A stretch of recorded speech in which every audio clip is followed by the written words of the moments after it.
Hello, my dear students. Today we are going to complete the explanation of the chapter Women in Islam. So, I am going to start from marriage. Islam considers happy family life as a foundation of healthy society. For the healthy society,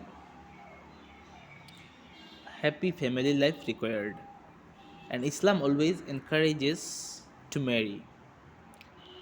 It also releases the stress of sexual relationships outside the marriage. Outside the marriage, this kind of relationship is sinful and haram. So when a boy or girl reaches his ages, I mean he become young, then they should get married. Now, mahar. For nikah, for marriage, mahar is required, as you all know. So here we will study something about mahar. When a Muslim woman is married, Islam requires the bridegroom to give her a number of wealth, a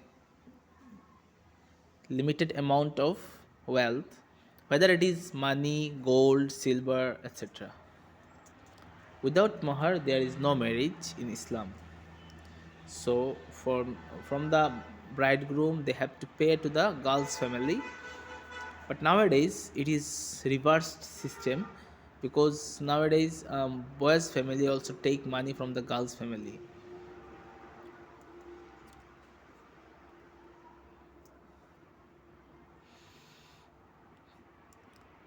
Even our Holy Quran told that to his wife the prophet gave varying sum of his wives for mohar of his daughter Fatima was 400 dirhams, but today very high and extravagant sums are often specified as mohar. Nowadays, what happened? Some people, you like to write for their ego, for their sentiment, that they write 10 lakh as mohar, 8 lakh as mohar, 5 lakh as mohar, but they don't pay this money. So it is not good. You have to pay. Otherwise, after your death, if your wife will ask about mahar, then you will be liable in akhirah, you will be answerable in akhirah.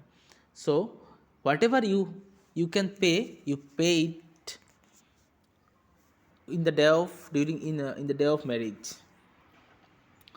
Man treatment of the wife.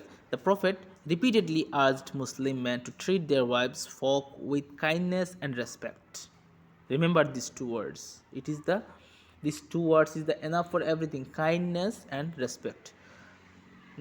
What happened? Kindness now in our family, I mean in our society, kindness people do everything, but respect they don't give to their wives. You have to give respect to your wife. Allah's messenger is reported to have said, the best among you is the one who is the best towards his wife.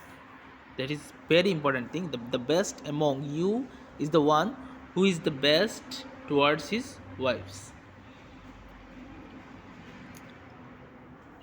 Polygamy, marriage to more than one woman. One thing Islam has accepted, that you can marry more than one woman. And why it doesn't come by only by Islam, because before Islam there was also people used to marry many wives. Islam also make it halal, but Islam has given the restriction. Before the Islam there was no restriction, there was no rules, but Islam has given rules. And if you can obey those rules, then you can marry another. If you are unable to obey, then you are not able to marry another woman. So up to 4 a person can marry together, but you have to give them equal right, equal time, equal everything. And if you are able to give, then you can marry, otherwise you are unable to marry. Now you can see there, if you fear that You might not be able to treat them with equal fairness, then marry only one. So, this is the most important thing, that marriage more than one is halal, but there are some rules. If you can obey, then you can marry another, otherwise, you can't. Now, divorce. Islam is a practical religion. Islam doesn't only by books, only by rituals. Islam is a practical religion. It permit divorce, but the Prophet said that in the sight of Allah, the most hateful of all things towards is divorce. Allowed is divorce. Among the halal, the worst halal is divorce. হালালের মধ্যে সবচেয়ে নিকৃষ্ট হালাল হইল divorce বা তালাক। Islam considers divorce as the last resort. Before Muslim couples get to the point of divorce, they are encouraged to make every effort to save the marriage. If this effort fail, divorce can take place. After the divorced wife has the right to live in the family home for 3 months if she wishes. During this time, her husband has to support her. From the divorce, 3 months a woman can stay in her husband's family, and in those times, husband should take care of her. So there are so many masalas about divorce. Just a little information is given there. You can read properly, and you will get all the knowledges. And I have given the question answers to. You will get all the notes. You memorize the question answers and read the chapter properly. And remember one thing: in the last exam, you all of you got very less marks. So I don't want that in this exam you will get less marks, because it is the final exam, and if you get less marks, then you will be fail. So thank you for watching the complete class.